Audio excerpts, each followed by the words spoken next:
गवना कहरा के लुधियाना रोवा बनी जी कहिया के बदल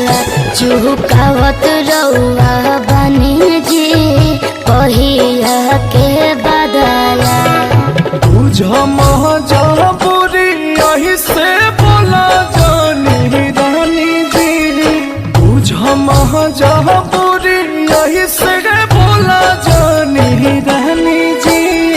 दिलावे जानत बा कि कैसे जिया कहानी जी